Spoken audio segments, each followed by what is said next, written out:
Queridos, a palavra de Deus para nós está em Eclesiastes, capítulo de número 4. Eclesiastes, capítulo de número 4, começando com o verso de número 9. Eclesiastes, capítulo 4, começando com o verso de número 9.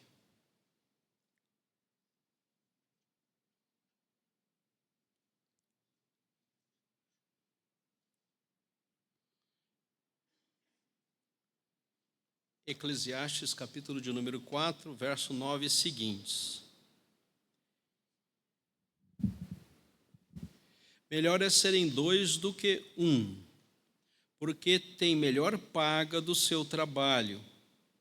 Porque se caírem, um levanta o companheiro. Aí, porém, do que estiver só, pois caindo não haverá quem o levante. Também se dois dormirem juntos, eles se aquentarão, mas se um só, como se aquentará? Se alguém quiser prevalecer contra um, os dois resistirão. Cordão de 3 dobras não se rebenta com facilidade. Senhor Deus, obrigado pela Tua palavra, instrumento na mão do Teu Santo Espírito, Senhor, para nos conduzir na vida cristã. Obrigado porque ela tem sido instrumento em nossas vidas, na vida da nossa igreja, e agora aqui, Senhor Deus, nesse grupo de casais, de irmãos queridos que têm vivido a vida do lar, juntamente com seus filhos. Obrigado, Senhor Deus, pela Tua palavra que sempre nos instrui, nos dá caminhada segura. Nós agradecemos em nome do Senhor Jesus Cristo. Amém. Melhor serem dois do que um. Essa talvez seja das citações mais consideradas quando nós falamos em cerimonial de casamento, né? Então, esse é um texto bastante usado para a gente caminhar na orientação de casais, né? E é melhor serem dois do que um, né? Aí temos algumas características pessoais, individuais, alguns valores, mas de via de regra, Deus, desde a criação, propôs essa leitura. Melhor é dois do que um. Então, na própria criação, Deus já dá alguma orientação para nós, seres humanos, que é sempre melhor serem dois do que um. Esse contexto aqui de Eclesiastes é um contexto onde o escritor sagrado, Salomão, faz uma leitura sobre a vaidade, sobre a dificuldade de nós vivemos aqui no mundo e considerarmos a nós mesmos e na nossa individualidade, nossos valores individuais. E no capítulo 4, ele chega falando a respeito da condição que nós temos para viver hoje aqui no mundo. Ele já está falando isso aqui no Antigo Testamento, mas é dentro do contexto das gerações, da antiga geração, da nova geração e da atual, da geração inicial da igreja e da geração atual. O capítulo 4 é um capítulo belíssimo, onde ele está falando sobre esse companheirismo, esse andar juntos, propriamente para nós hoje, dentro do casamento, né? E aí o capítulo 4, volta um pouquinho lá no verso 1, veja lá o capítulo 4, e o título em negrito ele já é uma condicionante, ele diz: as tribulações da vida. Quando a gente pensa nas tribulações da vida, a gente lembra de Romanos capítulo 5, né? Que nós nos gloriamos nas próprias tribulações, sabendo que a tribulação produz perseverança, experiência, esperança. E há um link aqui entre o Novo e o Antigo Testamento. Mas as tribulações da vida aqui, para a Eclesiastes, ela tem uma direção diferente e importante para nós. Ele começa falando sobre as opressões. Vi ainda todas as opressões. Então, há uma intervenção em nossas vidas aqui na terra que gera uma circunstância de desconforto, né? Então, o escritor sagrado tem essa experiência como experiência própria, e ele compartilha conosco, que se fazem debaixo do sol em toda a existência. Vi as lágrimas dos que foram oprimidos, Então, existe uma situação de opressão onde Salomão está orientando a todos aqueles que vão ler. Você está inserido debaixo do sol e você vive num contexto de opressão. Não existe um contexto de liberdade. Não existe um contexto de folga. Ele vai dizer ainda, sem que ninguém os consolasse. Então, a opressão, a lágrima, a falta de consolo. Depois ele vai falar mais, ele diz, verso de número 3, porém mais do que os uns e outros, tenho por feliz aquele que ainda não nasceu. Então ele estava falando que as pessoas que não nasceram são mais felizes das que estão vivendo, né? E não viu as más obras que fazem debaixo do sol. A dificuldade do verso de número 4 é a condição de trabalho. E ele fala a respeito de inveja. Olha lá. Então vi que todo o trabalho e toda a destreza em obras provém da inveja. Então há uma condicionante de relação humana onde todos vivem na sua individualidade e a condição de cada um é que, como a sociologia diz, o homem é o lobo do próprio homem. O homem espera devorar o próprio homem, né? Ele vai no verso falando a respeito da condição do ser humano, que a inveja do homem contra o próprio homem é o contexto debaixo do sol. Ele chega no verso de número 8 e diz, isto é, um homem sem ninguém é melhor. Então, ele chega à conclusão que é melhor você andar na sua solidão. Não tem filho, não tem irmã, contudo cessa o trabalho, os seus olhos não se fartam de riquezas, e não diz, para quem trabalho eu, se nego a minha alma dos bens da vida, também isto é vaidade e é enfadonho trabalho. Então ele considera que é melhor você ser sozinho. Um homem sem ninguém é melhor. Então ele considera que as parcerias aqui dentro desse mundo, opressões, lágrimas, falta de consolo, violência, tristeza, dentro desse mundo aqui não dá para viver. Então há um contexto meio triste aqui, né? E ele mesmo vai inverter isso a partir do verso de número 9. Não, esse não é a prática daqueles que têm a presença de Deus com Ele.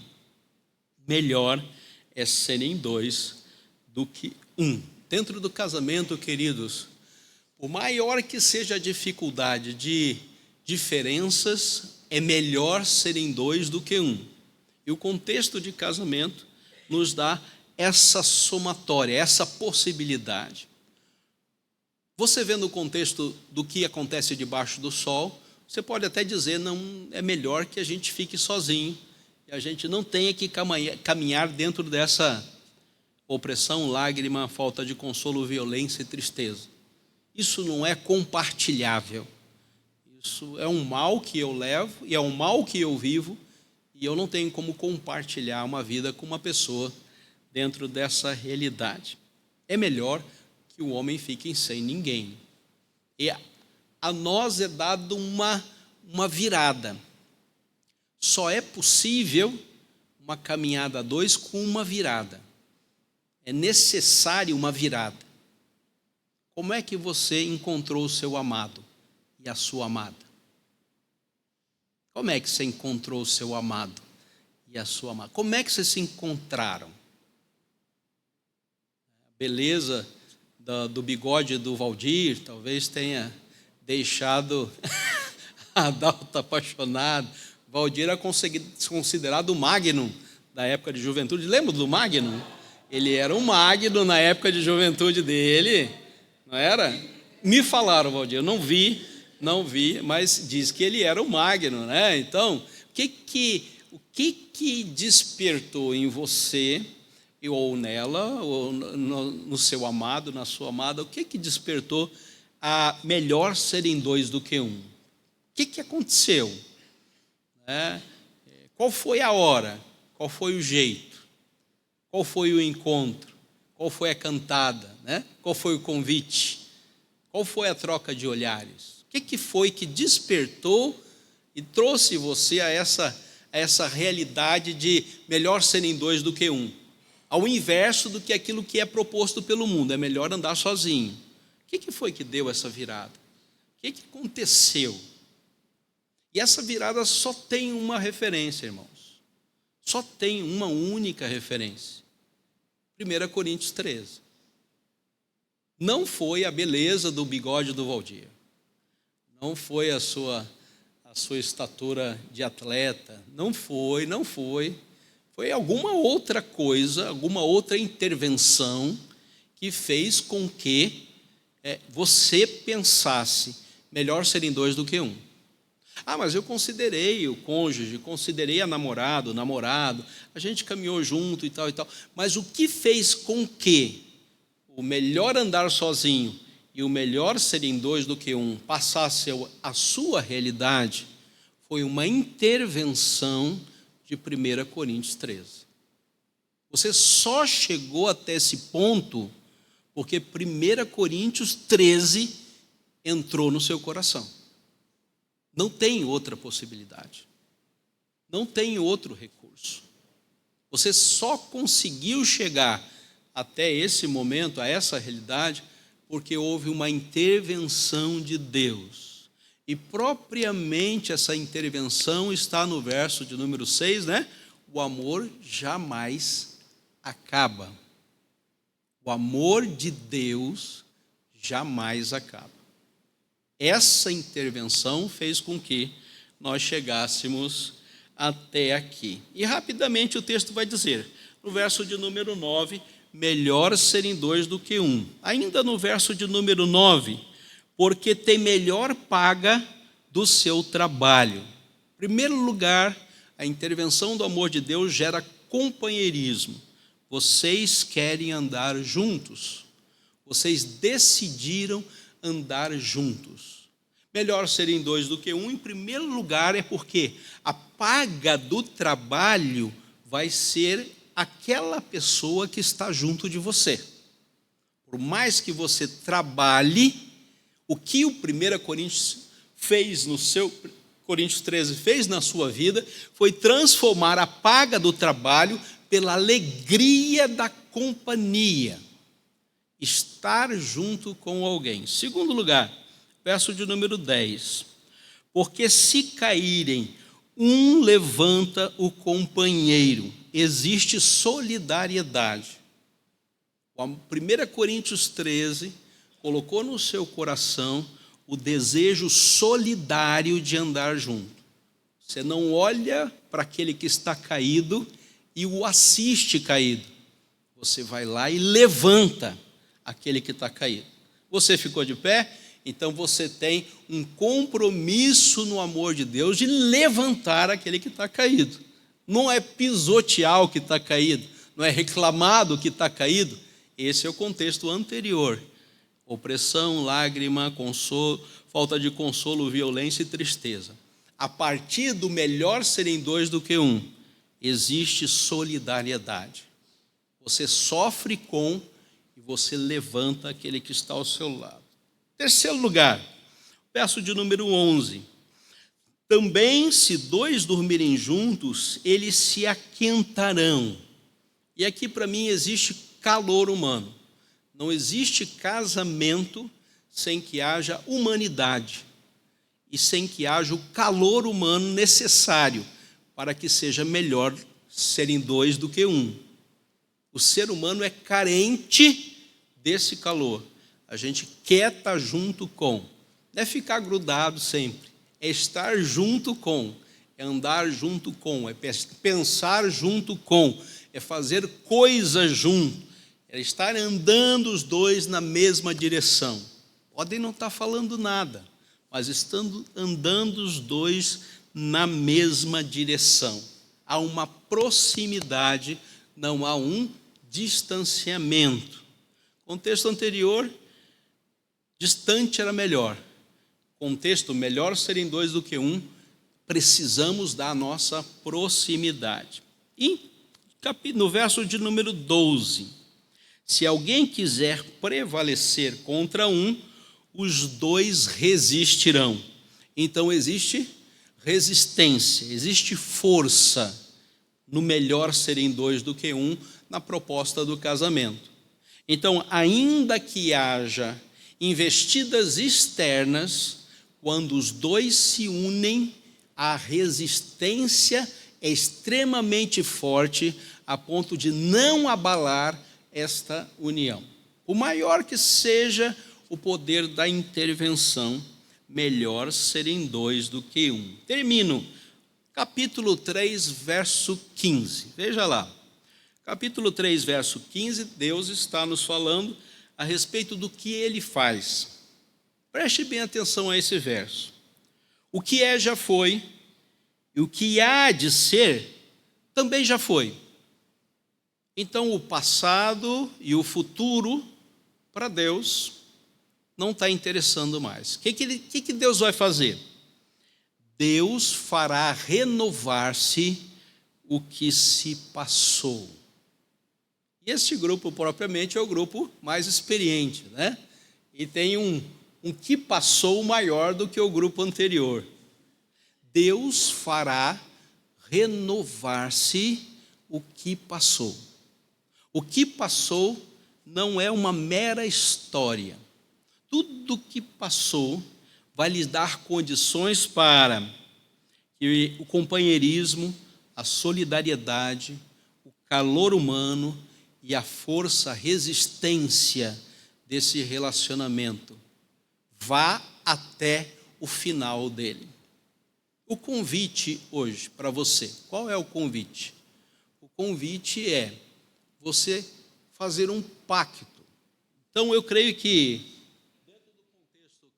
dentro do contexto cristão, nós vivemos dentro da doutrina do pacto. E a gente deve pactuar. O pacto para o casamento, qual é o pacto para o casamento? Muitos gostariam que tirasse, mas ainda é, dentro de um contexto cristão tradicional. Qual é o pacto do casamento? Até que a morte nos separe. Então, esse é o pacto do casamento. E a gente deve estar pactuando a respeito desse assunto. A gente deve estar sempre lembrando disso. Melhor serem dois do que um, portanto, melhor serem dois do que um é até que a morte nos separe. Não precisa matar o outro, né? E aí, se você prometeu, você vai lá, mata o outro, a morte separou. Não é para chegar a esse ponto, não. A ideia é que dure, até que Deus leve um de nós, né? Até que Deus leve um de nós. O grande objetivo desse pacto, queridos, é nós tranquilizarmos os nossos corações, pacificarmos os nossos corações. Dentro desse mundão, né, debaixo do sol, a gente precisa ter relacionamentos de casal saudáveis. A gente não deve ser tão bombardeado pelo que acontece debaixo do sol. A gente deve usufruir mais de 1 Coríntios 13, onde o amor que Deus nos dá para andarmos junto jamais acabe. Então, para mim, a melhor leitura desse texto está na nossa capacidade de pactuar diariamente. É de você, como a misericórdia de Deus se renovou, o seu pacto também deve se renovar todos os dias. O amor de Deus te dá essa possibilidade. Até que a morte nos separe, é uma sinalização que vocês dão um para o outro, que essa caminhada junto está sendo caminhada dentro de 1 Coríntios 13. Dentro do amor que jamais acaba. Opressões, lágrimas, falta de consolo, violência, tristeza nos cercam. E nós estamos blindados pelo amor de Deus, para sustentar o nosso melhor ser em dois do que um. Essa escolha que você fez, essa bênção que Deus colocou sobre a sua vida e sobre a vida do seu cônjuge. Que Deus abençoe a sua palavra. Amém?